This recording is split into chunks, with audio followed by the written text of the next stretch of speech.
Good morning, boys and girls.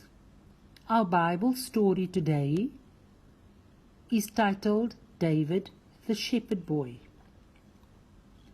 Long ago, in the days of King Saul of Israel, a boy named David helped his 7 brothers look after their father's flocks.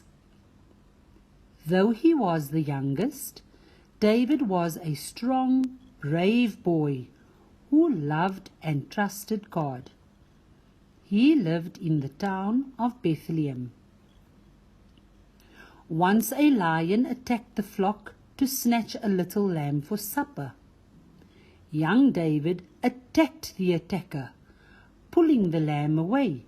He grabbed the snarling beast by its beard and killed it.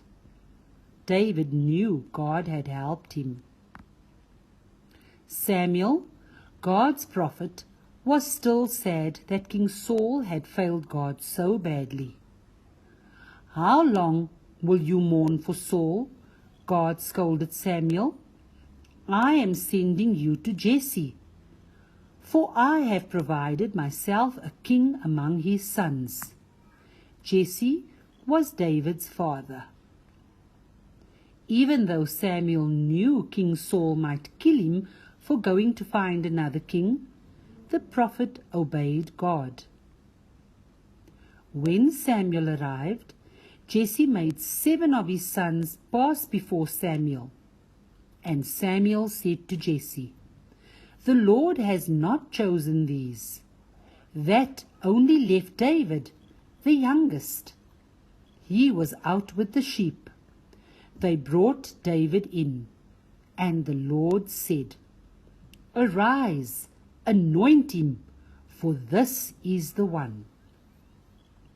In Saul's palace, the Spirit of the Lord departed from Saul, and he became a very troubled man. His servants thought good music might settle Saul's mind. One of them knew a young man who played the harp very well. Can you guess who that young man was? Yes, David. David's music soothed Saul and helped him to think straight. Saul asked Jesse to let David stay in the king's service. Whenever Saul had an attack of depression or fear, David played the harp for him. It helped. After David went home, Saul had a big battle with the Philistines. David's brothers fought in Saul's armies. Jesse sent David to the battle front to take food to his brothers and find out how they were.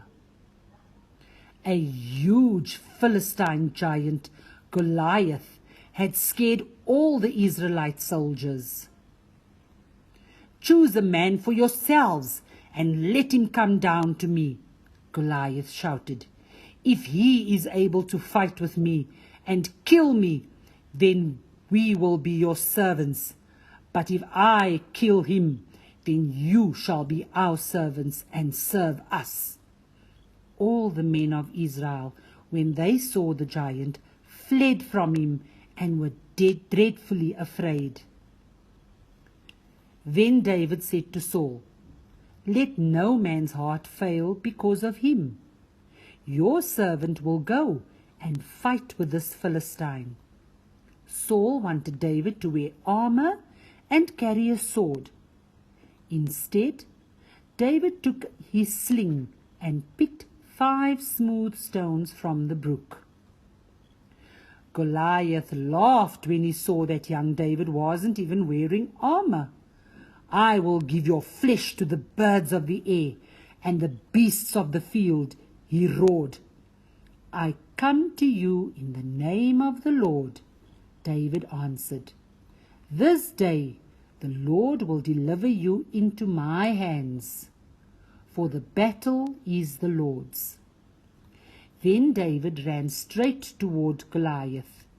As he ran, he fired 1 stone from his sling right into Goliath's forehead.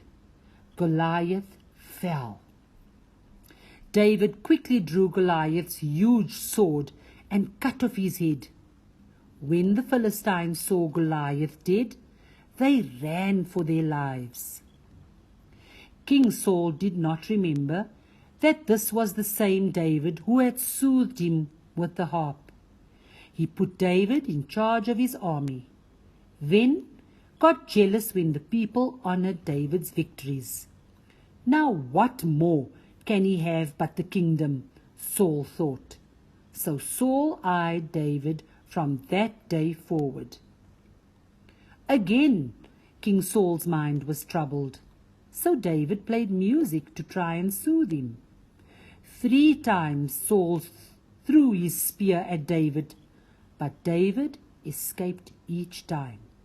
Saul was afraid of David because he knew the Lord was with him, but had departed from Saul.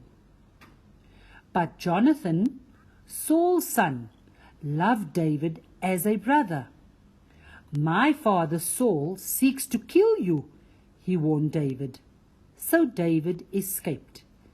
His wife put a dummy in his bed and let David down from the window in the middle of the night. When Saul's men came in the morning, David was gone. David had to flee far away from Saul. Before he did, he and Jonathan made a covenant together. They promised they would always help each other. Sadly, the 2 friends said goodbye. David set out to find a place where he could live without fear of Saul's soldiers finding him. Boys and girls, always remember to pray to the Lord, in good times and in bad times, on good days and on bad days. Take care and God bless.